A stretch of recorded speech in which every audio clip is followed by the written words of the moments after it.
Hi hello welcome to online technology tutorials in Telugu. ఈ వీడియోలో మనం ఇంట్రడక్షన్ టు C#.NET అనేది చూడబోతున్నాం.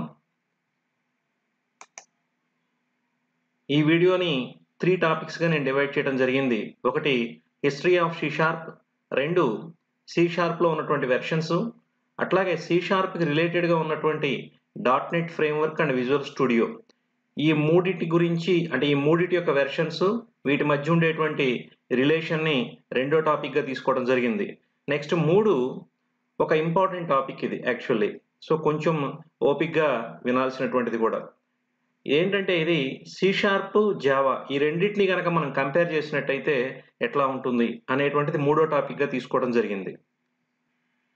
C# యొక్క హిస్టరీ కనుక తీసుకున్నట్టయితే C# లాంగ్వేజ్ని మైక్రోసాఫ్ట్ కంపెనీ వాళ్ళు రిలీజ్ చేయడం జరిగింది ఇన్ ద ఇయర్ ఆఫ్ 2002. అప్పటి నుంచి కూడా C# లాంగ్వేజ్ యొక్క ఎన్హాన్స్మెంట్స్ అన్నీ కూడా మైక్రోసాఫ్ట్ వాళ్ళే చూడటం జరుగుతోంది. C# లాంగ్వేజ్ యొక్క డెవలప్మెంట్ టీమ్కి మెయిన్గా head Andrew Hejlsberg C# language యొక్క స్పెసిఫికేషన్స్ని డిజైన్ చేసింది. ఆర్కిటెక్ట్ ఆఫ్ C# అన్నా కూడా Andrew Hejlsberg. Now he is a main employee in the Microsoft also. Next ఈయనకి సంబంధించినటువంటి రెండు ఇంపార్టెంట్ పాయింట్స్ కనుక మనం చూసినట్టయితే, ఒకటి పాస్కల్ అండ్ డెల్ఫీ అనేటువంటి ఈ రెండు లాంగ్వేజెస్ యొక్క డెవలప్మెంట్లో కూడా ఆండ్రూ హెజ్లిజీబర్గ్ యొక్క ఇంపార్టెంట్ కీ రోల్ అనేటువంటిది ఉంది. So is the main key person in the development of Pascal and Delphi. Next ఆ తర్వాత ప్రెజెంట్ ఇప్పుడు మీకు ఎవరికైనా సరే యాంగులర్ కానీ నోడ్ కానీ ఐడియా ఉన్నట్టయితే ఈ టైప్ స్క్రిప్ట్ అనేటువంటి స్క్రిప్టింగ్ గురించి ఐడియా ఉంటుంది. ఈ టైప్ స్క్రిప్ట్ని 2012లో స్టార్ట్ చేసి డిజైన్ చేయడం స్టార్ట్ చేసి రిలీజ్ చేసినటువంటి person Andrew Hejlsberg. So TypeScript యొక్క క్రియేటర్ కూడా ఆండ్రూ హెజ్లిజీబర్గే. Totally Andrew Hejlsberg is the main key person in the development of C#, Pascal, Delphi and TypeScript. Versions గురించి బ్రీఫ్గా మాత్రం చూద్దామండి. ఎందుకంటే మనం ఎన్ని వెర్షన్స్ చెప్పుకున్నా సరే అదేమి మనకి ఏ విధంగానూ యూజ్ ఉండదు. అలా కాకుండా లాంగ్వేజ్ మీద కాన్సన్ట్రేట్ చేస్తూ వెర్షన్ టు వెర్షన్ ఏ మార్పులు వచ్చినాయి అనేటువంటిది మన లాంగ్వేజ్ నేర్చుకుంటూ కనుక చూసినట్టయితే అవి ఈజీగా అర్థమవుతాయి. అలా కాకుండా నేను ఇనిషియల్గానే ఈ పర్టికులర్ వెర్షన్కి ఈ పర్టికులర్ వెర్షన్కి మధ్య డిఫరెన్స్ ఇది అని ఎంత చెప్పినా కూడా అది మనకు అర్థం కాదు. ఓకే అండి. సో ఆల్రెడీ లాంగ్వేజ్ తెలుసుంటే తప్ప, లాంగ్వేజ్ తెలుసున్న వాళ్ళకి అర్థమవుతుంది. కాబట్టి ఫస్ట్ నుంచి బేసిక్స్ నుంచి నేర్చుకుంటున్న వాళ్ళని దృష్టిలో పెట్టుకుని నేను దీన్ని అబ్స్ట్రాక్టివ్గా చెప్పడం జరుగుతోంది. C# యొక్క వెర్షన్ 1.0తో స్టార్ట్ అయింది, now 8.0. So the stable version. Next .NET framework 1.0తో స్టార్ట్ అయ్యి ప్రెజెంట్ 4.8 స్టేబుల్ వెర్షన్ ఉంది. 5.0 అండర్ ప్రివ్యూలో ఉండడం జరిగింది. నెక్స్ట్ విజువల్ స్టూడియో 2002 అనేటువంటిది యాక్చువల్గా బీటా వెర్షను. సో 2003 నుంచి తీసుకుని 2019 వరకు కూడా వెర్షన్స్ ఉన్నాయి visual studio stable versions. Next అలాగే .NET కోర్ ఇది 1.0 నుంచి 3.1 వరకు ప్రెజెంట్ వెర్షన్ 3.1. సో ఇప్పుడు ఈ నాలుగిటి మధ్య ఉన్న రిలేషన్ ఏంటో మనకి తెలియాలి. That is very very important అనమాట. సో ఈ నాలుగిటి మధ్య ఉన్న రిలేషన్ ఏంటంటే, మీరు విజువల్ స్టూడియోని కనుక ఇన్స్టాల్ చేసుకున్నట్టయితే, what is visual Studio? It is IDE, integrated development environment. ఒక ప్రాజెక్ట్ డెవలప్ చేయాలంటే C#.NET ఉపయోగించి ఒక ప్రాజెక్ట్ డెవలప్ చేయాలంటే మీకు ఒక IDE కావాలి. సో ఆ IDE విజువల్ స్టూడియో. సో ఈ విజువల్ స్టూడియో గురించి నేను నెక్స్ట్ వీడియోస్లో ఇంకా డీటెయిల్గా చూద్దాం. సో ఆ IDE కనుక మీరు ఇన్స్టాల్ చేసుకున్నట్టయితే .NET ఫ్రేమ్వర్క్, .NET కోరు, అలాగే C# లాంగ్వేజ్కి సంబంధించినటువంటి కంపైలరు, అలాగే C# లాంగ్వేజ్ సంబంధించిన లైబ్రరీస్ అన్నీ కూడా ఇన్స్టాల్ అయిపోతాయి. సో కాబట్టి if you install visual Studio it comes along with the rest of the 3. మిగతా 3 కూడా ఆటోమేటిక్గా విజువల్ స్టూడియోతో పాటు రావటం జరుగుతుంది. సో ఇక్కడ .NET ఫ్రేమ్వర్క్, .NET కోరు అంటే ఏంటి? సో .NET ఫ్రేమ్వర్క్ అనేటువంటిది ఇది యాక్చువల్గా ఒక సెపరేట్ వీడియో చేయొచ్చు దీని మీద. అందుకని నేను ఇక్కడ ఒకే ఒక పాయింట్ కింద చెప్తాను. C#.NET అనేది లాంగ్వేజ్, .NET ఫ్రేమ్వర్క్ అనేది ఏ కలెక్షన్ ఆఫ్ టూల్స్ అని చెప్పి అనుకోవచ్చు సింపుల్గా చెప్పాలంటే. ఓకే అండి. ఈజీగా అర్థం అవ్వటం కోసం ఇనీషియల్‌గా ఒకలా చెప్తాం. తర్వాత స్టెప్ బై స్టెప్ కొంచెం కొంచెం తెలుసుకుంటుండగా దానికి సంబంధించినటువంటి ఇంటర్ప్రిటేషన్స్ మారుతూ ఉంటాయి. ఓకే అండి. అదేం రాంగ్ కాదు. ఎందుకంటే ముందు మనకు అర్థం కావటం కోసం మనం కొన్ని పదాలను యూజ్ చేయడం జరుగుతుంది. నెక్స్ట్ డాట్ నెట్ కోర్ ఏంటి? డాట్ నెట్ ఫ్రేమ్‌వర్క్ అనేటువంటిది ప్లాట్‌ఫార్మ్ డిపెండెడ్ అంటే విండోస్ మీద మాత్రమే రన్ అవుతుంది. కాబట్టి డాట్ నెట్ కోర్ అనేటువంటిది ప్లాట్‌ఫార్మ్ ఇండిపెండెంట్. సో, కాబట్టి ఇనీషియల్‌గా డాట్ నెట్ ఫ్రేమ్‌వర్క్ అంటే డాట్ నెట్ అనేటువంటిది ప్లాట్‌ఫార్మ్ డిపెండెడ్‌గా రావటం జరిగింది. అంటే విండోస్ మీద మాత్రమే రన్ అయ్యేది. కానీ ఎప్పుడైతే డాట్ నెట్ కోర్ వచ్చిందో అది ప్లాట్‌ఫార్మ్ ఇండిపెండెంట్ అయింది. సో, అది లైనక్స్ మీద, అలాగే మ్యాక్ మీద, విండోస్ మీద మూడిటి మీద కూడా రన్ అవుతుంది. సో, టోటల్‌గా కంక్లూజన్ ఏంటంటే if you install Visual Studio it comes along with dot net framework, dot net core and C sharp language. ఇప్పుడు పైన ఉన్నటువంటి వెర్షన్స్ ప్రకారం మీరు గనక 2019 విజువల్ స్టూడియో 2019 గనక ఇన్‌స్టాల్ చేసుకున్నట్టయితే it comes up with all the latest versions. Now C షార్ప్‌ని జనరల్‌గా ఏమని పిలుస్తారు? అక్కడ సి హాష్ అని ఉంటుంది. హాష్ సింబల్ అది. జనరల్‌గా మనం దాన్ని సి షార్ప్ అని పిలుస్తాం. ఇక్కడ సి షార్ప్ యొక్క హిస్టరీ చూసినప్పుడు చాలా రకాలైనటువంటి పాయింట్స్ చెప్తారు. ఎందుకంటే అసలు సి షార్ప్ అనేటువంటి ఒక పదం మైక్రోసాఫ్ట్ వాళ్ళదేనని, ఓకే. ఇట్లా చాలా చాలా రకాలైనటువంటి పాయింట్స్ సి షార్ప్‌కి సంబంధించి ఉన్నాయి. బట్ అవేమీ కూడా ఇక్కడ టచ్ చేయట్లేదండి. కేవలం లాంగ్వేజ్ పాయింట్ ఆఫ్ వ్యూలో మనకు ఎంతవరకు కావాలో అంతవరకు మాత్రమే నేను తీసుకోవడం జరిగింది. ఈ సి షార్ప్ అనేటువంటిది ఎలాంటి language? It is a object oriented programming language and most powerful and most widely used language. చాలా ఎక్కువ మంది యూజ్ చేసినటువంటిది. ఓకే అండి. దానికి సంబంధించిన స్టాట్స్ కూడా నేను నెక్స్ట్ చెప్తాను. అట్లాగే ఇది దేని మీద రన్ అవుతుంది అంటే డాట్ నెట్ ఫ్రేమ్‌వర్క్‌ని ఉపయోగించుకొని రన్ అవ్వటం జరుగుతుంది. ఓకే అండి. నెక్స్ట్ ఈ సి షార్ప్ లాంగ్వేజ్‌ని డెవలప్ చేయడానికి మైక్రోసాఫ్ట్ వాళ్ళు ఎంత అమౌంట్ స్పెండ్ చేశారు? నౌ యాస్ పర్ ఒక article came in a paper దాన్ని బేస్ చేసుకొని 5,000,000 అవర్స్ ఆఫ్ టైమ్ అనేటువంటిది స్పెండ్ చేయడం జరిగింది. అండ్ $2 బిలియన్ స్పెండ్ చేయడం జరిగింది. ఈ పాయింట్ మీకు ఎందుకు చెప్పాను అంటే కొంతమంది సి షార్ప్ అనేటువంటిది అసలు సి షార్ప్‌కి ఫ్యూచర్ లేదని ఇట్లా కొన్ని రకాలైనటువంటి డౌట్స్‌ని వ్యక్తం చేస్తుంటారు. మైక్రోసాఫ్ట్ కంపెనీ వాళ్ళు అనవసరంగా ఒక్క రూపాయి కూడా ఇన్వెస్ట్ చేయరు జనరల్‌గా అయితే. సో, కాబట్టి ఇక్కడ సి షార్ప్‌లో ఉన్నటువంటి రకరకాలైన ఫీచర్స్ ఇవన్నీ మనం చూసినప్పుడు ఖచ్చితంగా దానికి ఎంత ఫ్యూచర్ ఉంది, అలాగే ప్రెజెంట్ సి షార్ప్ ఎన్ని రకాలుగా ఉపయోగపడుతుందనేది కూడా మనం చూద్దాం. నెక్స్ట్ సి షార్ప్ అనేటువంటిది it is very easy to learn and simple to use. This is very important point. ఎందుకని ఇంపార్టెంట్ పాయింట్ అంటున్నానంటే డెవలపర్ యాస్పెక్ట్‌లో మైక్రోసాఫ్ట్ యొక్క ప్రొడక్ట్స్ అన్నీ కూడా డెవలపర్ యాస్పెక్ట్‌లో అండ్ యూసేజ్ యాస్పెక్ట్‌లో ఎప్పుడూ కూడా యూజర్ ఫ్రెండ్లీగానే ఉంటాయి. సో, కాబట్టి వర్క్ యొక్క కాంప్లెక్సిటీ అంతా కూడా హైలీ అబ్స్ట్రాక్టివ్‌గా ఉంటుంది. అంటే మనం ఒక ఆప్షన్ సెలెక్ట్ చేసుకుంటే ఆటోమేటిక్‌గా మిగతా బ్యాక్‌గ్రౌండ్ కోడ్ అంతా కూడా అదే జనరేట్ చేయడం జరుగుతూ ఉంటుంది. సో, కాబట్టి ఈ విధంగా మనకి ఇట్ ఈస్ సి షార్ప్ అనేది చాలా ఈజీగా ఉంటుంది. Next very simple to use అన్నమాట.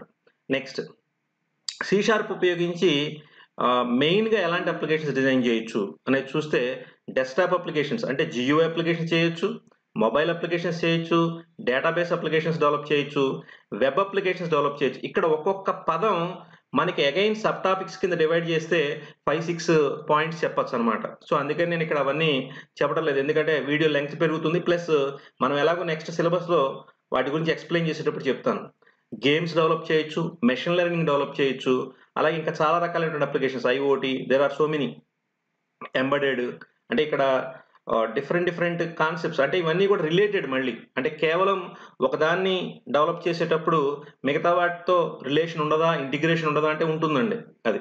కాబట్టి నౌ-ఏ-డేస్ ప్రతి అప్లికేషన్ కూడా ఇంకొక టైప్ ఆఫ్ అప్లికేషన్‌తో ఇంటిగ్రేట్ అవుతూ ఉంటుంది. కాబట్టి ఇక్కడ ప్రతి టైప్ ఆఫ్ అప్లికేషన్‌లో కూడా సి షార్ప్ అనేటువంటిది ఇన్వాల్వ్ అయ్యి ఉంది. అది ఇక్కడ నేను చెప్పదలుచుకున్నది. C sharp is involved in every type of application development from desktop, mobile, database, web, games, machine learning in everything that is. Next ఈ సి షార్ప్‌లో ఉండేటువంటి features they are some features are similar to C, C plus plus and Java. కాబట్టి ఎవరికైనా సరే C గాని, C plus plus గాని, అలాగే Java గాని తెలుసున్నట్టయితే they feel very comfortable with C sharp. అలా అని మనకేమీ తెలియకపోతే అవి నేర్చుకుని మనం సి షార్ప్‌కి రావాలా? అవసరం లేదండి. ఓకే. ఎందుకనంటే బేసిక్స్ తెలిసినప్పుడు సపోజ్ మీకు కంట్రోల్ స్ట్రక్చర్స్ గానీ, యారేస్ గానీ, డేటా టైప్స్ గానీ తెలిసున్నట్టయితే ఇక్కడ కొంత టైం సేవ్ అవుతుంది. ఒకవేళ తెలియకపోతే అవి నేర్చుకుంటారు. ఆ లాంగ్వేజ్ నేర్చుకున్నప్పుడు అవైనా అక్కడ నేర్చుకోవాల్సిందే. ఇక్కడికొచ్చిన తర్వాత అయినా సరే వాటిని నేర్చుకోవాల్సిందే. అట్లాగే ప్రొసీజర్ ఓరియెంటెడ్‌లో ప్రోగ్రామింగ్ లాంగ్వేజెస్‌లో ఉన్నటువంటి బేసిక్స్‌కి అలాగే ఆబ్జెక్ట్ ఓరియెంటెడ్ ప్రోగ్రామింగ్ లాంగ్వేజ్‌లో ఉండే బేసిక్స్‌కి చాలా తేడా ఉంటుంది. అదేంటనేటువంటిది మనం నెక్స్ట్ వీడియోస్‌లో చూద్దాం. కొన్ని ఇంపార్టెంట్ ఫీచర్స్ గనక తీసుకున్నట్టయితే, ఎప్పుడైనా సరే ఒక ప్రాజెక్ట్ డెవలప్ చేసేటప్పుడు చాలా ఇంపార్టెంట్ పాయింట్ ఏంటంటే, ప్రాజెక్ట్‌ని ఎప్పుడు కూడా తక్కువ కాస్ట్‌లో డెవలప్ చేయాలండి. With minimised cost. That is very important. Next తక్కువ టైంలో డెవలప్ చేయాలి. సో, తక్కువ టైంలో తక్కువ బడ్జెట్ ఉపయోగించి మీరు ప్రాజెక్ట్‌ని కంప్లీట్ చేయాలి. అంటే the code need to be generated in less time with less cost. That is very important. Generate చేసినటువంటి కోడ్ ఎలా ఉండాలంటే ఎర్రర్ ఫ్రీ కోడ్ అయి ఉండాలి.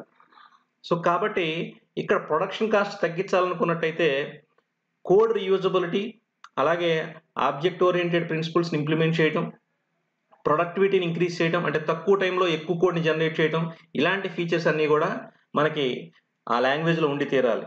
సో, ఈ ఫీచర్స్ అన్నీ గూడా సి షార్ప్‌లో ఉండటం వల్ల సి షార్ప్ అనేటువంటిది ఎప్పుడూ గూడా టాప్ 5 లాంగ్వేజెస్‌లో ఒకటిగా ఉంటుంది. సో, అది ఎలాగో గూడా మీకు చెప్తాను. తర్వాత సి షార్ప్ అనేటువంటిది ఇనీషియల్‌గా ఓపెన్ సోర్స్ కాదు. But present right now C sharp is a open source. So, through GitHub ద్వారా the large scale of community group ద్వారా ఇది ఓపెన్ సోర్స్‌గా రావటం జరిగింది. నెక్స్ట్ ఇందాక మీకు చెప్పాను టాప్ 5 లాంగ్వేజెస్‌లో ఉంటుంది అని. సో, ఇక్కడ ఈ పర్టిక్యులర్ వెబ్‌సైట్ వాళ్ళు యూసేజ్ స్టాట్స్ అనేవి కలెక్ట్ చేస్తారు. అంటే ప్రతి నెలకొకసారి. సో, ఆ నెలలో ఎక్కువగా ఏ లాంగ్వేజ్ యూజ్ చేయబడింది. ఆ టీఐఓబీఈ అనేటువంటి సైట్‌ని మీరు ఓపెన్ చేసి చూస్తే ఎవ్రీ మంత్ స్టాట్స్ అనేటువంటివి అందులో ప్రొవైడ్ చేస్తారు. సో, దాని ప్రకారం చూసుకుంటే ఇది యూసేజ్ స్టాట్స్ అండి. ఇక్కడ చూడండి సి షార్ప్ అనేది 5థ్ ప్లేస్‌లో ఉంది. This is very important. కాబట్టి ఇవి గూగుల్ ప్లస్ అట్లాగే లింక్డ్ఇన్ అట్లాగే సోషల్ నెట్వర్క్స్ ద్వారా అలాగే చాలా రకాలైనటువంటి ఆహ్, కంపెనీస్‌కి సంబంధించినటువంటి ప్రాజెక్ట్స్ వాటిని ఏ టెక్నాలజీస్ ఉపయోగించి డెవలప్ చేస్తున్నారు. ఈ ఇన్ఫర్మేషన్ అంతా బేస్ చేసుకొని ఇక్కడ ఈ స్టాట్స్ అనేవి ప్రొవైడ్ చేయబడతాయి. సో, ఇవి నెలకి ప్రతి నెల మారిపోతూ ఉంటాయండి. కాబట్టి మనకెప్పుడు కూడా ఎలా చూసుకోవాలంటే టాప్ 5లో ఉంటే చాలు. నెక్స్ట్ ఇంకొకటి ఇదే సైట్ వాళ్ళు పాపులర్ ప్రోగ్రామింగ్ లాంగ్వేజెస్ 2001 నుంచి 2019 వరకు ఉన్నటువంటి డేటా తీసుకున్నట్టయితే ఇక్కడ చూడండి సి షార్ప్ అనేటువంటిది రావటం జరిగింది టాప్ 5లో. ఇక్కడ మీకు ఒక డౌట్ రావాలి. సి షార్ప్ 5థ్ ప్లేస్‌లోకి ఎలా రావటం జరిగింది? ఓకే అండి. అంటే జావాకి 16% ఎందుకొచ్చింది? ఎందుకనంటే జావా అనేటువంటిది 1996లో వచ్చింది. కానీ సి షార్ప్ అనేటువంటిది మీకెప్పుడొచ్చిందండి? 2003లో రావటం జరిగింది. సో, 2002లో బీటా రిలీజ్ అయింది. 2003 నుంచి కమర్షియల్‌గా యూజ్ చేయడం మొదలుపెట్టారు. సో, 2003 కాబట్టి అలాగే ఇనీషియల్‌గా సి షార్ప్ రిలీజ్ అయినప్పుడు ప్లాట్‌ఫార్మ్ ఇండిపెండెంట్ కాదు. అలాగే ఓపెన్ సోర్స్ కూడా కాదు. కాబట్టి ఆ రకంగా ఇనీషియల్‌గా సి షార్ప్ యొక్క యూసేజ్ అనేటువంటిది రిస్ట్రిక్ట్ చేయబడింది. కానీ జావా 1996లో రిలీజ్ అయినప్పుడు అది ప్లాట్‌ఫార్మ్ ఇండిపెండెంట్, ఓపెన్ సోర్స్. కాబట్టి పబ్లిక్ లైసెన్సింగ్ సిస్టమ్‌లో జావా పాపులర్ అవ్వటానికి ప్లాట్‌ఫార్మ్ ఇండిపెండెంట్, హార్డ్‌వేర్ ఇండిపెండెంట్ అవ్వటం వల్ల ఆటోమేటిక్‌గా జావాకి పాపులారిటీ పెరిగి దాని యొక్క యూసేజ్, యూజర్స్, ప్రాజెక్ట్స్ కూడా పెరిగినాయి. కాబట్టి అలాగే జావాకి అప్పుడు కాంపిటీషన్ ఇచ్చేటువంటి లాంగ్వేజ్ కూడా ఏది లేదు. అందువల్ల సి షార్ప్ అనేటువంటిది ఇక్కడ తక్కువ పర్సెంటేజ్ కనపడుతోంది మీకు. బట్ వెన్ కంపేర్డ్ టు అంటే సి షార్ప్ కూడా 1996లో గనక రిలీజ్ అయ్యి ఉన్నట్టయితే దీంట్లో ఉన్నటువంటి ఫీచర్స్ వల్ల ఖచ్చితంగా జావాకి ఎంత పర్సెంటేజ్ అయితే వచ్చిందో అంతే పర్సెంటేజ్ సి షార్ప్ కూడా వచ్చేది. అందులో ఏమాత్రం డౌట్ లేదు. సో, ఈ విధంగా ఇక్కడ మనం చూసుకోవాల్సింది ఎప్పుడూ కూడా టాప్ 5లో ఉందా లేదని మాత్రమే చూసుకోవాలండి. Top 10, top 5. ఎందుకనంటే ఇవి ఏవి కూడా 100% యాక్యురేట్ స్టాట్స్ అని చెప్పడానికి లేదు. ఓకే అండి. బట్ మాక్సిమం యాక్యురేట్‌గా ఉంటాయి. అంటే ఒక 80% యాక్యురసీ ఉంటుంది. ఒక 10% to 20% వేరీ అవ్వచ్చు. ఓకే అండి. నెక్స్ట్ ఇప్పుడు ద మోస్ట్ ఇంపార్టెంట్ కాన్సెప్ట్ వీలైనంత వరకు నాకున్నటువంటి నాలెడ్జ్‌ని బేస్ చేసుకొని సి షార్ప్‌ని, జావాని కంపేర్ చేయడానికి ట్రై చేశాను. ఇది ఎందుకు ఈ వీడియోలో పెట్టాల్సొచ్చింది అంటే, మనం గనక కొన్ని స్టేట్మెంట్స్ ఈ సి షార్ప్ గురించి గనక చూసినట్టయితే, సి షార్ప్ అనేటువంటి జావాని కాపీ చేశారని, అట్లాగే సి షార్ప్ అనేటువంటిది ఏ విధంగా కూడా జావా కాంపిటీషన్ ఇవ్వదని, లేదా సి షార్ప్ అనేది ఒక డయింగ్ లాంగ్వేజ్ అని, అంటే it is going to be ruined అని, అంటే సి షార్ప్ ఇక ఫర్దర్ ఉండదని, ఇలా చాలా రకాలైనటువంటి స్టేట్మెంట్స్ చాలామంది చెప్తూ ఉంటారు.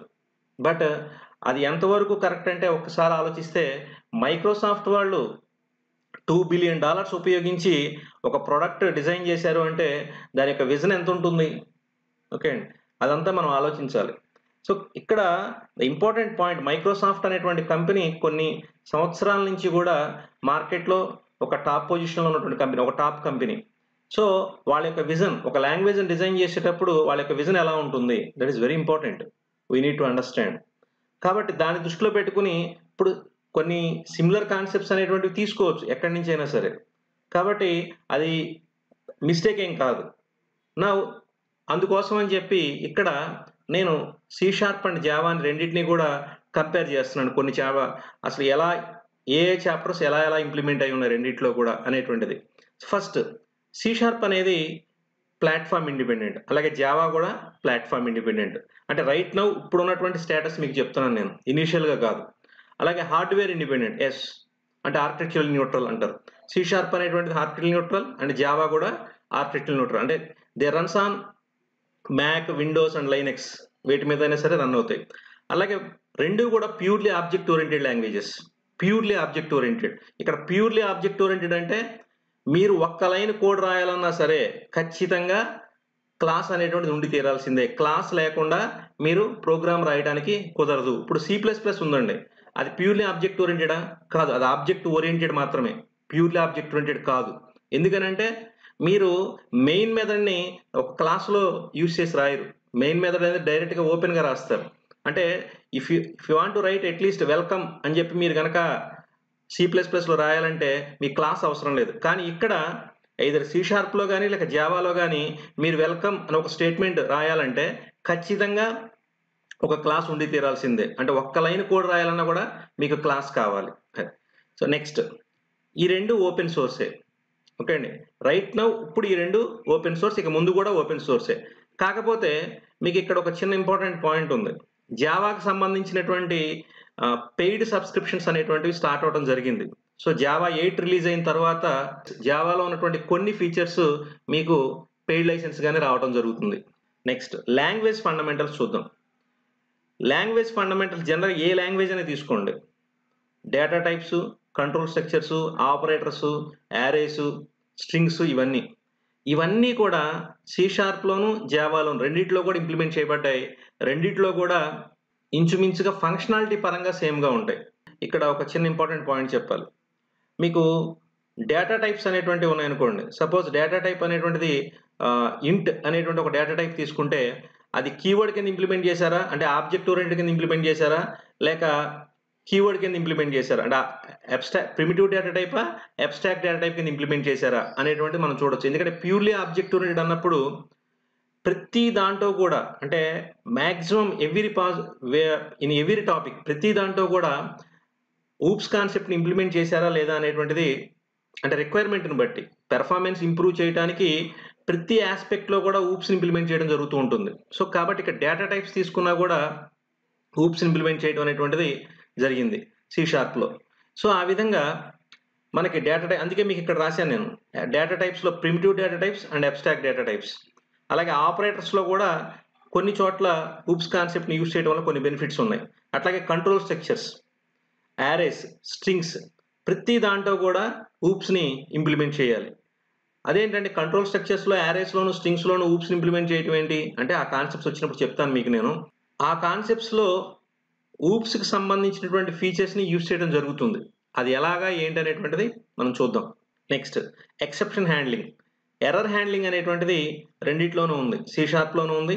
అలాగే జావాలో కూడా ఉంది. అలాగే మల్టీ థ్రెడింగ్.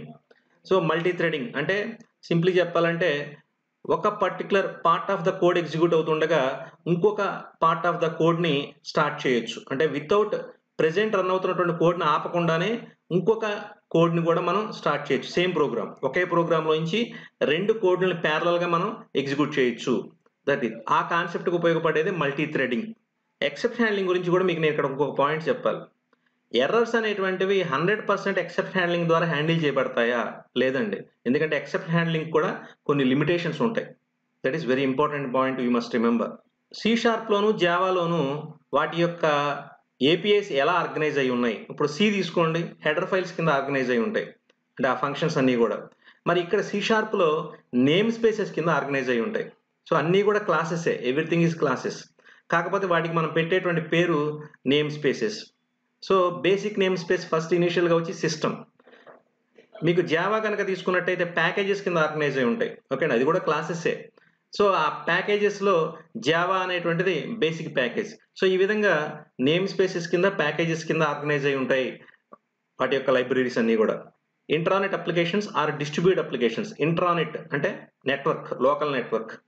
సో ఒక సిస్టమ్ మీద రన్ అవుతున్నటువంటి ప్రోగ్రాము ఇంకో సిస్టమ్ మీద రన్ అవుతున్న ప్రోగ్రామ్తో కమ్యూనికేట్ అవ్వటం, లేదా ఒక సిస్టమ్ మీద రన్ అవుతున్న ప్రోగ్రామ్ అదే సిస్టమ్ మీద రన్ అవుతున్నటువంటి ఇంకో ప్రోగ్రామ్తో కమ్యూనికేట్ అవ్వటం, ఎట్లయినా అనుకోవచ్చు. ఇక్కడ కామన్ పాయింట్ ఏంటంటే 2 ప్రోగ్రామ్స్ కమ్యూనికేట్ అవ్వటం, అది ఏ టైప్ ఆఫ్ ఆర్కిటెక్చర్ అయినా కావచ్చు. నౌ అలాంటి వాటిని డెవలప్ చేయడానికి C#.NETలో ఉన్నటువంటి చాప్టర్ .NET రిమోటింగ్. అదే జావాకి తీసుకున్నట్టయితే RMI, రిమోట్ మెథడ్ ఇన్వొకేషన్ అంటారు. రిమోట్ అంటే దూరంగా ఉన్న, మెథడ్ అంటే ఫంక్షనాలిటీ, ఇన్వొకేషన్ అంటే కాల్ చేయటం. ఒక ప్రోగ్రాము దూరంగా ఉన్నటువంటి ఇంకొక ప్రోగ్రాంలో ఉన్నటువంటి ఫంక్షన్ని కాల్ చేయటం. సో ఇక్కడ దూరంగా అంటే ఇన్ ద సెన్స్ తన ఫంక్షన్ కానటువంటిది, వేరే ప్రోగ్రాంలో ఉన్నటువంటిదని. ఆ ప్రోగ్రామ్ అదే సిస్టమ్ మీద ఉండొచ్చు, లేదా వేరే సిస్టమ్ మీద ఉండొచ్చు.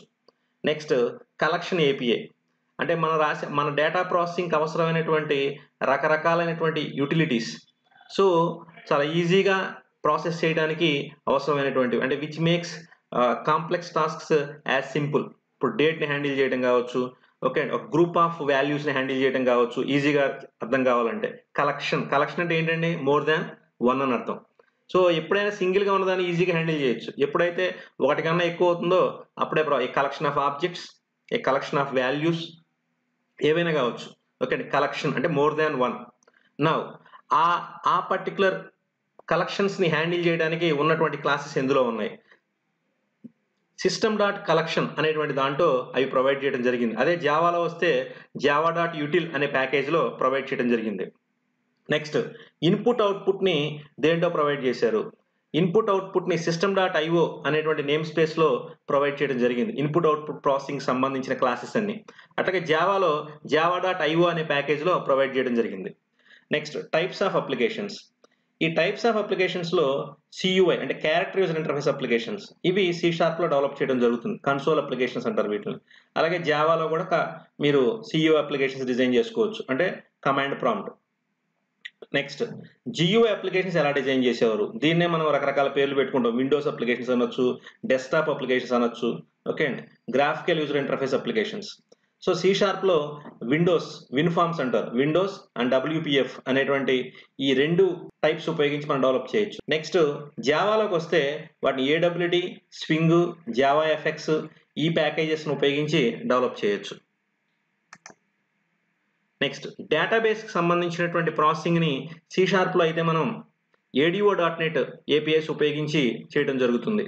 అదే జావాలోకి తీసుకున్నట్టయితే JDBC అంటే SQL ప్యాకేజీ ఉపయోగించి చేయడం జరుగుతుంది. వాటి రిలవెంట్గా ఉండేటువంటి నేమ్ స్పేసెస్ కానీ, వాటి రిలవెంట్గా ఉండేటువంటి ప్యాకేజెస్ కానీ నేను ఇక్కడ ఎక్స్ప్లెయిన్ చేయట్లేదు, ఎందుకంటే అవి కనుక మనం ఎక్స్ప్లెయిన్ చేస్తే it becomes a lengthy chapter. Next కాబట్టి వాటి యొక్క రిలవెంట్ వీడియోస్ వచ్చినప్పుడు వాటిలో నేను వాటి గురించి ఎక్స్ప్లెయిన్ చేస్తాను. వెబ్ అప్లికేషన్ డెవలప్మెంట్ని ASP.NET అండ్ ASP.NET Core అనేటువంటి 2 ఫ్రేమ్వర్క్స్ ద్వారా డీల్ చేస్తాం C#లో. ఇక్కడ ఒక ఇంపార్టెంట్ పాయింట్ ఏంటంటే ASP.NET, C# రెండు ఒకటేనా అనుకో అని చాలా మంది డౌట్ వస్తుంది. అంటే C#లో అసలు ASP.NET ఎందుకు వస్తుంది, ఇలాంటి డౌట్స్ వస్తాయి. ఇక్కడ ASP.NET ఎలోన్ కెనాట్ వర్క్ అండి. ఖచ్చితంగా ఒక ప్రాసెసింగ్ లాంగ్వేజ్ అనేది కావాలి. కాబట్టి సర్వర్ సైడ్ ఇంప్లిమెంటేషన్ లేదా సర్వర్ సైడ్ బిహేవియర్ లేదా రిక్వెస్ట్ అండ్ రెస్పాన్స్ ప్రాసెసింగ్, ఈ టోటల్ సర్వర్ సైడ్ కోడింగ్ ఏదైతే ఉందో అది ASP.NET framework and ASP.NET Core framework ద్వారా చేయడం జరుగుతుంది. కానీ ప్రాసెసింగ్ లాజిక్ ఏదైతే ఉంటుందో అది ఖచ్చితంగా లాంగ్వేజ్ ద్వారానే చేయాలి. కాబట్టి ASP.NET with C# and ASP.NET core with C# అని మనం చాప్టర్స్‌లో చూడటం జరుగుతుంది. Next Java. ఇక్కడ కూడా సేమ్ అంతే. సర్వ్లెట్స్ JSP ద్వారా మీరు సర్వర్ సైడ్ కోడింగ్ రాస్తారు. కానీ అందులో మీకు ప్రాసెసింగ్ లాజిక్ రావాలంటే అగైన్ మళ్ళీ జావా ద్వారానే చేయాల్సి వస్తుంది. కాబట్టి సర్వ్లెట్స్‌లోను JSPలోను జావా కోడింగ్ అనేది కంపల్సరీ అవసరం. నెక్స్ట్ క్లయింట్ సైడ్ స్క్రిప్టింగ్ అనేటువంటిది. ఈ క్లయింట్ సైడ్ స్క్రిప్టింగ్‌లో మీరు జావా స్క్రిప్ట్ ఇలాంటివి యూజ్ చేయడం జరుగుతుంది. కాకపోతే ఇక్కడ నేను స్పెసిఫిక్‌గా ఈ పాయింట్ ఎందుకు చెప్పాల్సి వచ్చిందంటే క్లయింట్ సైడ్ రన్ అయ్యేటువంటి జావా స్క్రిప్ట్‌ని ఆటోమేటిక్‌గా జనరేట్ చేసి రన్ చేయడానికి మనకి ఏదైనా ఒక ఫ్రేమ్‌వర్క్ ఉందా అనేది గనుక చూసినట్టయితే బ్లేజర్ అని పిలవడం జరుగుతుంది. బ్లేజర్. సో మీరు C#లోనే కోడ్ రాస్తారు. అది ఆటోమేటిక్‌గా జావా స్క్రిప్ట్ కింద మారటం జరుగుతుంది. సో ప్రస్తుతానికి బ్లేజర్ గురించి నేను ఇంతవరకే చెప్తున్నాను. కన్‌ఫ్యూజ్ అవ్వద్దండి. క్లయింట్ సైడ్ స్క్రిప్టింగ్ దేని ద్వారా చేయాలి? యాక్చువల్‌గా అయితే జావా స్క్రిప్ట్ ద్వారా చేయాలి. కానీ మనం ఏం చేస్తాం?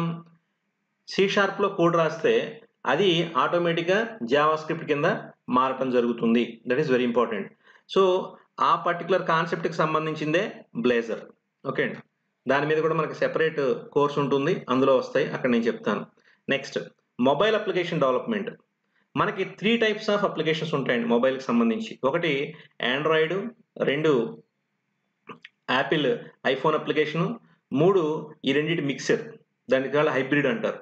సో జామరిన్ అనేటువంటి టూల్ యూజ్ చేసినప్పుడు విజువల్ స్టూడియోకి సంబంధించి C# లాంగ్వేజ్‌లో మీరు కోడ్ రాసి you can develop the mobile applications for Android, iPhone and hybrid applications which runs both on Android mobiles and iPhone. Next అదే జావా కనుక తీసుకున్నట్టయితే మొబైల్ అప్లికేషన్ డెవలప్మెంట్ అనేది ఆండ్రాయిడ్ SDK విత్ జావాతో కలిపి అంటే బేసిక్ జావా ఓకే అండి. Basic జావాతో కలిపి మీకు Android application develop చేయడం జరుగుతుంది. Next ORM implementation. ఇది డేటాబేస్‌కి సంబంధించినటువంటి కాన్సెప్ట్ ఇది యాక్చువల్‌గా. అంటే ఆబ్జెక్ట్ ఓరియెంటెడ్ నేచర్‌ని ప్రతి చాప్టర్‌లో కూడా ఇంప్లిమెంట్ చేయడానికి ట్రై చేస్తుంది ప్యూర్ రూప్స్ అన్నప్పుడు అని చెప్పాను మీకు నేను. సో కాబట్టి ఇక్కడ ఈ EF అండ్ EF.NET అనే 2 ఫ్రేమ్‌వర్క్స్ ద్వారా ORM ఇంప్లిమెంటేషన్ అనేటువంటి C#లో జరుగుతుంది. సో డేటాబేస్ ప్రోగ్రామింగ్ యాస్పెక్ట్‌లో వస్తుంది ఇది ఇక్కడ. అంటే ఊప్స్ కాన్సెప్ట్‌కి డేటాబేస్ ప్రాసెసింగ్‌కి మధ్య మ్యాపింగ్ చేయటం అనేటువంటిది ఈ 2 ఫ్రేమ్‌వర్క్స్ యొక్క ఇంపార్టెంట్ ఫీచర్. సో ఇక్కడ EF and EF.NET core. So next అలాగే ఇదే ORM ఇంప్లిమెంటేషన్‌ని జావాలో ఎలా చేస్తారు? జావాలో JPA జావా పెర్సిస్టెన్స్ ఆర్కిటెక్చర్ అంటారు. దాన్నే రకరకాలైనటువంటి ఇంప్లిమెంటేషన్స్ వచ్చినాయి. అందులో హైబర్నెట్ అనేటువంటి the best implementation. Next machine learning. So nowadays అందరూ మెషిన్ లెర్నింగ్ అనేటువంటిది ఒక ట్రెండ్ అంటే ఒక హాట్ టెక్నాలజీగా ట్రీట్ చేయడం జరుగుతోంది. సో ఎవ్రీవేర్ ప్రతి చోట కూడా మెషిన్ లెర్నింగ్ ఇంప్లిమెంట్ చేయడం జరుగుతోంది. సో ఈ మెషిన్ లెర్నింగ్ ద్వారా చాలా రకాలైనటువంటి బెనిఫిట్స్ ఉన్నాయి. సో వాటి గురించి ఒక మెషిన్ లెర్నింగ్ ఇంట్రడక్షన్ వీడియోలో మీకు చెప్తాను నేను. ఈవెన్ మన ఆపరేటింగ్ సిస్టమ్స్ ఇప్పుడు విండోస్ 10 ఇలాంటి వాటిల్లో కూడా మనకు తెలియకుండానే మెషిన్ లెర్నింగ్‌ని ఇంప్లిమెంట్ చేసి యూజ్ చేయడం జరిగింది. అది ఎక్కడ ఏంటనేది కూడా నేను మీకు చెప్తాను. ఈ మెషిన్ లెర్నింగ్ అనేటువంటిది C#లో ML.NET అనే ఫ్రేమ్‌వర్క్ ద్వారా ఇంప్లిమెంట్ చేయడం జరిగింది. నెక్స్ట్ జావాలో మెషిన్ లెర్నింగ్‌కి ఇనిషియల్‌గా అయితే స్పెసిఫిక్‌గా ఒక ఎగ్జాక్ట్ ఫ్రేమ్‌వర్క్ అనేటువంటిది లేదు. బట్ థర్డ్ పార్టీ ఫ్రేమ్‌వర్క్స్ యొక్క అవైలబిలిటీ జావాకి డెవలప్‌మెంట్ స్టేజ్‌లో ఉంది. Next cloud applications. ఈ క్లౌడ్ అప్లికేషన్స్ C#లో అజూర్‌ను ఉపయోగించి అజూర్‌తో కంబైన్ అవుతూ క్లౌడ్ అప్లికేషన్స్ డెవలప్ చేయడం జరుగుతుంది. క్లౌడ్ అప్లికేషన్స్ అనేవి C#కి సంబంధించి మనం విజువల్ స్టూడియో యూజ్ చేసినప్పుడు క్లౌడ్ అప్లికేషన్ టెంప్లేట్స్ అనేటువంటి అవైలబుల్ అయి ఉంటాయి. దాని ద్వారా మైక్రోసాఫ్ట్ యొక్క అజూర్ క్లౌడ్‌కి సంబంధించి ఇంటిగ్రేట్ అవుతూ డెవలప్ చేయొచ్చు. సో నెక్స్ట్ అలాగే జావా ప్రోగ్రామింగ్‌లో కూడా మీకు క్లౌడ్ అప్లికేషన్ ప్రోగ్రామింగ్ అనేటువంటిది సపోర్ట్ ఉంది. B2B communication. సో ఇక్కడ ఈ B2B కమ్యూనికేషన్ అంటే ఏంటంటే బిజినెస్ టు బిజినెస్ కమ్యూనికేషన్ అంటారు. కానీ ఇక్కడ నేను దాన్ని ఈజీగా అర్థం అవడం కోసం చెప్తాను. ఒక లాంగ్వేజ్‌లో రాసినటువంటి ఫంక్షనాలిటీ ఇంకొక లాంగ్వేజ్‌లో రాసినటువంటి ప్రోగ్రామ్‌కి అవైలబుల్ అవ్వాలనుకున్నట్టయితే ఎలా చేయొచ్చు అనేది ఒక బేసిక్ పాయింట్. దీనికి మనం ఇందాక చెప్పుకున్నటువంటి ఇంట్రానెట్ అప్లికేషన్స్కి సంబంధం ఉంది. అక్కడ 2 లాంగ్వేజెస్ సేమ్ అయి ఉండాలి. అంటే ఒక ప్రోగ్రామ్ ఇంకో ప్రోగ్రామ్‌తో కమ్యూనికేట్ అవ్వటం అని చెప్పాను మీకు నేను. సో, ఆ 2 ప్రోగ్రామ్స్ ఒకే లాంగ్వేజ్ ద్వారా డెవలప్ చేయబడి ఉండాలి. సో, అంటే సి షార్ప్ ప్రోగ్రామ్ ఇంకో సి షార్ప్ ప్రోగ్రామ్‌తో కమ్యూనికేట్ అవ్వటం. జావా ప్రోగ్రామ్ ఇంకొక జావా ప్రోగ్రామ్‌తో కమ్యూనికేట్ అవ్వటం. అవి సేమ్ సిస్టమ్ మీద ఉండొచ్చు. లేక వేరు వేరు సిస్టమ్స్ మీద ఉండి నెట్వర్క్ ద్వారా ఆ 2 సిస్టమ్స్ కనెక్ట్ చేయబడి ఉండొచ్చు. ఇక్కడ బీ2బీ కమ్యూనికేషన్‌కి వచ్చినప్పుడు ఏమవుతుంది? ఒక లాంగ్వేజ్‌లో రాయబడిన ఫంక్షనాలిటీ ఇంకొక లాంగ్వేజ్ యొక్క ప్రోగ్రామ్‌కి అవసరమైనప్పుడు ఎలా కమ్యూనికేట్ చేయాలి? That is very important. So, ఇక్కడ వెబ్ సర్వీసెస్ అనేటువంటి concept okay. It is a generic concept. అంటే ఇన్ ద సెన్స్ అదొక స్పెసిఫికేషన్. ఓకే. సో, అలాంటి కాన్సెప్ట్‌ని 2 చోట్ల ఇంప్లిమెంట్ చేస్తారు. Okay. So, web services development అనేటువంటిది సి షార్ప్‌లోనూ ఉంది. అలాగే జావాలో కూడా ఉంది. కానీ ఇక్కడ వెబ్ సర్వీసెస్ అంటేనే ఇంటర్నెట్. కాబట్టి ఇక్కడ C sharp language point of వ్యూలోని కాదని ఇక్కడ చెప్తుంది. వెబ్ అప్లికేషన్ డెవలప్‌మెంట్‌లో వెబ్ సర్వీసెస్ యూజ్ చేసేటప్పుడు, వెబ్ సర్వీస్ డెవలప్ చేసేటప్పుడు సి షార్ప్ లాంగ్వేజ్‌ని యూజ్ చేయడం జరుగుతుంది అని. ఈ పర్టిక్యులర్ ఏరియాస్ అన్నిటిలో కూడా సి షార్ప్‌ని, జావాని యూజ్ చేసుకుంటారు. ఓకే అండి. ఇక్కడ వెబ్ సర్వీసెస్ డెవలప్ చేసేటప్పుడు జావా లాంగ్వేజ్ కావాలి. ఇక్కడ వెబ్ సర్వీసెస్ డెవలప్ చేసేటప్పుడు సి షార్ప్ లాంగ్వేజ్ అనేటువంటిది కావాలి. ఇక్కడ వెబ్ సర్వీస్ అంటే సింపుల్‌గా చెప్తాను. సర్వీస్ అంటే మెథడ్ అంటే ఫంక్షనాలిటీ. వెబ్ అంటే మీకు తెలుసు ఇంటర్నెట్. సో, ఇంటర్నెట్ యొక్క వెబ్ సర్వర్‌లో హోస్ట్ చేయబడినటువంటి ఒక ఫంక్షనాలిటీ. సో, ఎప్పుడైతే వెబ్ సర్వర్‌లో మీరు ఒక ఫంక్షనాలిటీని హోస్ట్ చేస్తారో, దానికి ఒక యూఆర్ఎల్ ఇవ్వబడుతుంది. ఆ యూఆర్ఎల్ ద్వారా దాన్ని ఇంటర్నెట్ ద్వారా యాక్సెస్ చేయొచ్చు. సో, ఆ యాక్సెస్ చేసేటువంటి ఆ అదర్ పార్టీ ఏదైతే ఉందో అది సేమ్ లాంగ్వేజ్ అయ్యి ఉండదు. ఓకే అండి. సో, లేదు సేమ్ లాంగ్వేజ్ అనే అయి ఉండొచ్చు. కానీ ఈ రెండిటి మధ్య కమ్యూనికేషన్ అనేటువంటిది జరగటానికి కొన్ని స్పెసిఫికేషన్స్ అంటే ఎస్ఓఏపీ ప్రోటోకాల్ అని ఇలా కొన్ని ప్రోటోకాల్స్ ఉంటాయి. సో, ఇక్కడ సింపుల్‌గా చెప్పాలంటే బీ2బీ కమ్యూనికేషన్ అంటే ఏంటంటే ఒక లాంగ్వేజ్‌లో రాయబడిన ఫంక్షనాలిటీని ఇంకొక లాంగ్వేజ్‌లో రాయబడిన ఫంక్షనాలిటీకి అవైలబుల్ చేయదలుచుకున్నట్టయితే ఆ ఫంక్షనాలిటీని మనం సర్వర్‌లో హోస్ట్ చేసి దాని యొక్క అడ్రెస్‌ని రెండో ప్రోగ్రామ్‌కి ప్రొవైడ్ చేయడం జరుగుతుంది. సో, త్రూ ఇంటర్నెట్ ద్వారా వీటి మధ్య కమ్యూనికేషన్ జరుగుతుంది. అలా జరిగేటప్పుడు కొన్ని ప్రోటోకాల్స్ అలాగే కొన్ని టెక్నాలజీస్ యొక్క రోల్ అనేటువంటిది ఉంటుంది. అంటే ఎక్స్ఎంఎల్ అండ్ ఎస్ఓఏపీ ప్రోటోకాల్ ఇలా చాలా రకాలు ఉంటాయి. అలాగే ఆ రాసేటువంటి ఫంక్షనాలిటీస్‌కి సంబంధించినటువంటి కోడింగ్ గూడా ఓకే అండి. So, light weight coding, heavy weight coding ఇలా చాలా రకాల ఇష్యూస్ ఉంటాయి. అవన్నీ గూడా మనం ఆయా చాప్టర్స్ వచ్చినప్పుడు చూద్దాం. Next MVC framework model view control architecture. అంటే వెబ్ అప్లికేషన్ డెవలప్ చేసేటప్పుడు లాజిక్‌ని 3 రకాలుగా విడగొట్టి రాయటానికి ఉపయోగించే ఫ్రేమ్‌వర్క్ ఇది. సో, మనం కంటితో చూసేటువంటిది క్లయింట్ సైడ్. సో, సర్వర్ దగ్గర ఉండి మేనేజ్ చేసేటువంటిది. అట్లాగే డేటాబేస్ కోడ్. ఈ 3 పార్ట్స్. ఈ 3 పార్ట్స్‌ని బై డిఫాల్ట్‌గా సింపుల్‌గా ఆర్గనైజ్ చేస్తూ ఇంప్లిమెంట్ చేయడానికి ASP.NET ఎంవీసీ ఫ్రేమ్‌వర్క్ అనేటువంటిది అవైలబుల్ అయింది. అదే జావాకి వచ్చేటప్పటికి మీకు స్ట్రట్స్, స్ప్రింగ్ ఎంవీసీ ఫ్రేమ్‌వర్క్ అనేటువంటిది అవైలబుల్‌గా ఉంది. Next IOT embedded programming. ఈ ఎంబెడెడ్ ప్రోగ్రామింగ్‌కి మీకు .NET‌లో ప్రొవైడ్ చేయబడింది. .NET కోర్ ఐఓటీ అనేటువంటిది ప్రొవైడ్ చేయబడింది. అలాగే జావాలో ఒరాకిల్ జావా ఎంబెడెడ్ అనేటువంటిది ప్రొవైడ్ చేయడం జరిగింది. Next game development. ఈ గేమ్ డెవలప్‌మెంట్ అనేటువంటిది ఇందులో 2డీ, 3డీ అలాగే మొబైల్‌లో రన్ అయ్యే గేమ్స్, డెస్క్‌టాప్ మీద రన్ అయ్యే గేమ్స్ ఇట్లా చాలా రకాలు ఉంటాయి. సో, అదొక వాస్ట్ ఏరియా. సో, ఇక్కడ there is a technology called Unity. ఈ Unity with C sharp. So, ఈ యూనిటీ టెక్నాలజీ యూజ్ చేసినప్పుడు దాంట్లో మనం సి షార్ప్‌ని కూడా యూజ్ చేయడం జరుగుతుంది. నెక్స్ట్ ఆండ్రాయిడ్ జావా తీసుకుంటే అక్కడ మనకి ఎక్కువగా ఉపయోగించేది ఏంటంటే ఆండ్రాయిడ్ గేమ్స్. ఆ ఆండ్రాయిడ్ గేమ్స్ డెవలప్ చేసేటప్పుడు ఆండ్రాయిడ్ ఎస్‌డీకే విత్ జావా ఎస్‌డీకేతో మిక్స్ చేస్తూ డెవలప్ చేయడం జరుగుతుంది. Next security. మనం ఎన్ని రకాల అప్లికేషన్స్ డెవలప్ చేసినా సరే వాటిలో రకరకాలైన అథెంటికేషన్, ఆథరైజేషన్ సర్వీసెస్ ఇవన్నీ కూడా కావాలి. అంటే లాగిన్ చెక్ చేసుకునేటప్పుడు. కాకపోతే మనం సొంతంగా కోడ్ రాసుకోవడం కన్నా కూడా ఇన్‌బిల్ట్ సెక్యూరిటీ ఫీచర్స్ ఏవైనా ఉన్నాయా? రైట్. వాటికి చాలా రకాలైనటువంటి సిస్టమ్స్ ఉన్నాయండి. నేను ఇక్కడ పూర్తిగా అవన్నీ స్పెసిఫై చేయట్లేదు. రోల్ బేస్డ్ సెక్యూరిటీ అని, విండోస్ ఐడెంటిటీ ఫౌండేషన్, అలాగే క్రిప్టోగ్రఫీ మోడల్ ఇలా కొన్ని రకాలైనటువంటి ఏపీఐస్ ద్వారా సెక్యూరిటీని సి షార్ప్‌లో ఇంప్లిమెంట్ చేయడం జరుగుతుంది. ఇక్కడ విండోస్ బేస్డ్ అప్లికేషన్స్‌కి అలాగే వెబ్ బేస్డ్ అప్లికేషన్స్‌కి కూడా కొన్ని ఇంప్లిమెంటేషన్స్ మారుతూ ఉంటాయి. ఓకే అండి. అవి ఆ కాన్సెప్ట్స్ వచ్చినప్పుడు చూద్దాం. అలాగే జావాలో Java authentication and authorisation service and JWT ఈ కాన్సెప్ట్స్ ద్వారా మీకు సెక్యూరిటీ అనేది ఇంప్లిమెంట్ చేయడం జరుగుతుంది. ఈ మైక్రో సర్వీసెస్ కాన్సెప్ట్ కూడా మీకు సి షార్ప్‌లో డెవలప్ చేయడం జరుగుతుంది. అలాగే దీనికి రిలవెంట్‌గా జావాలో ఉన్నటువంటిది స్ప్రింగ్ బూట్. స్ప్రింగ్ బూట్ ద్వారా మైక్రో సర్వీసెస్ కాన్సెప్ట్‌ని జావాలో ఇంప్లిమెంట్ చేయడం జరిగింది. ఇవి బేసిక్‌గా the fundamental similarities between Java and C sharp. Microsoft ఎప్పుడూ కూడా సి షార్ప్‌ని అప్డేట్ చేస్తూనే ఉంది. మీరు గనక సి షార్ప్‌కి సంబంధించినటువంటి ఫీచర్స్ చూస్తే జావాలో గాని, కాంపిటీట్ టెక్నాలజీస్‌లో ఏ ఫీచర్స్ అయితే ఉన్నాయో వాటన్నిటిని కూడా మీకు సి షార్ప్‌లో అప్డేట్ చేసుకుంటూ వచ్చింది. అంటే మెషిన్ లెర్నింగ్ గాని, గేమ్స్ గాని ఇలాంటివన్నీ కూడా. సో, కాబట్టి ఎక్కడా కూడా సి షార్ప్‌కి ప్రాబ్లమ్ లేదండి. సో, ఒక గ్రాడ్యుయేట్‌కి కూడా ఈజీగా జాబ్ రావాలంటే సి షార్ప్ అనేటువంటిది బెస్ట్ చాయిస్ అవుతుంది. అలాగే స్టార్టప్ కంపెనీస్‌కి కూడా ప్రాజెక్ట్స్ డెవలప్ చేయడానికి బెస్ట్ చాయిస్ .NET.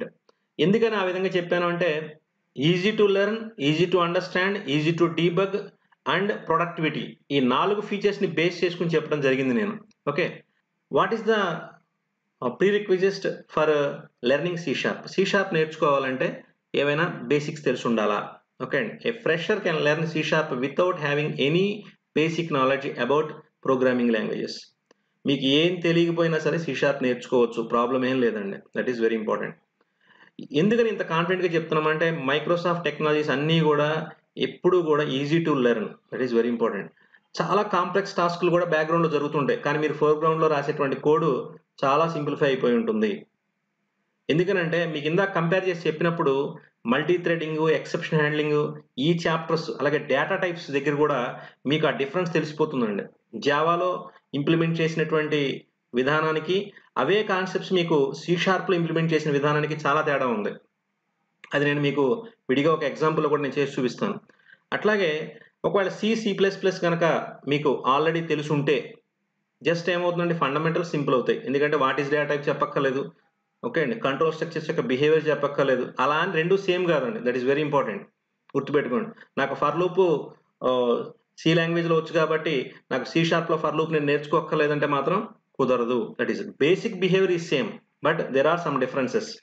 అది ఇంపార్టెంట్. అందుకే మీకు నెక్స్ట్ పాయింట్‌లో చెప్పాను. You are not allowed to skip the fundamentals of C sharp due to of knowledge about any other language like సి++, జావా. నాకు మిగతా లాంగ్వేజెస్ యొక్క నాలెడ్జ్ ఉంది కాబట్టి నేను సి షార్ప్ యొక్క ఫండమెంటల్స్‌ని స్కిప్ చేస్తాను. లేదా ఒక చాప్టర్ నాకు ఎక్సెప్షన్ హ్యాండ్లింగ్ సి షార్ప్‌లో గాని ఎక్సెప్షన్ హ్యాండ్లింగ్ జావాలో గాని, సి++లో గాని తెలుసు కాబట్టి నేను ఇక్కడ స్కిప్ చేస్తానంటే మాత్రం కుదరదండి. కాబట్టి అందుకే నేను మీతో అన్నది. వితౌట్ ఎనీ నాలెడ్జ్ ఏ నాలెడ్జ్ లేకపోయినా సరే సి షార్ప్‌ని పర్ఫెక్ట్‌గా నేర్చుకోవచ్చు మనం. ఏ ఇబ్బంది లేదండి. నెక్స్ట్ ఎవరు నేర్చుకోవచ్చు? Anyone can learn. Those who have interest towards programming. Programming మీద ఇంట్రెస్ట్ ఉన్నటువంటి వాళ్ళు ఎవరైనా సరే నేర్చుకోవచ్చు. సో, ఇక్కడ ఒక పర్టిక్యులర్ క్వాలిఫికేషన్ ఉంటేనే నేర్చుకోవాలి అనేది ఎంత మాత్రం కరెక్ట్ కాదు.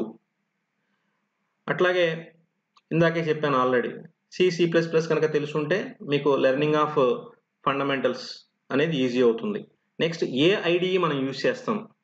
విజువల్ స్టూడియో అనేటువంటిది మనం యూజ్ చేయడం జరుగుతుంది. ఓకే అండి. ఇది స్టాండర్డ్ ఐడీఈ. జావాకి లాగా మనకి మల్టిపుల్ ఐడీఈస్ ఉండవు. సో, నెట్‌బీన్స్, ఎక్లిప్స్ ఇట్లా డిఫరెంట్ ఐడీఈస్ అనేటువంటివి మనకుండవు. Only one standard IDE. అంటే మీరు ఏ కంపెనీకెళ్ళినా సరే .NET అప్లికేషన్ డెవలప్‌మెంట్ అంటే that is Visual Studio. Visual స్టూడియోలో నుంచే మీరు ఏది డెవలప్ చేసినా సరే.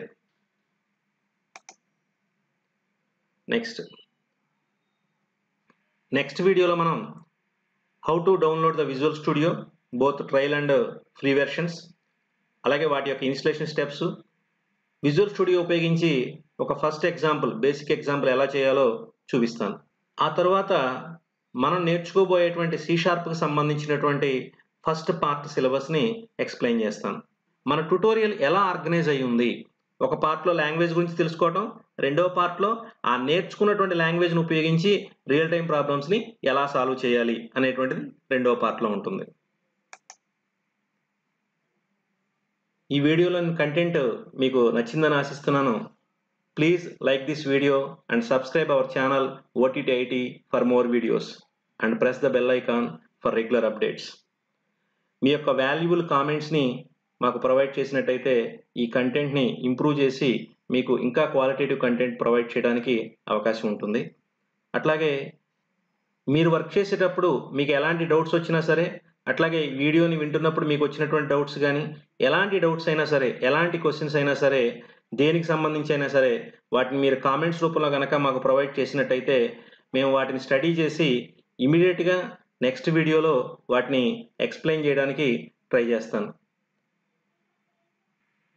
Thank you and thanks for your support.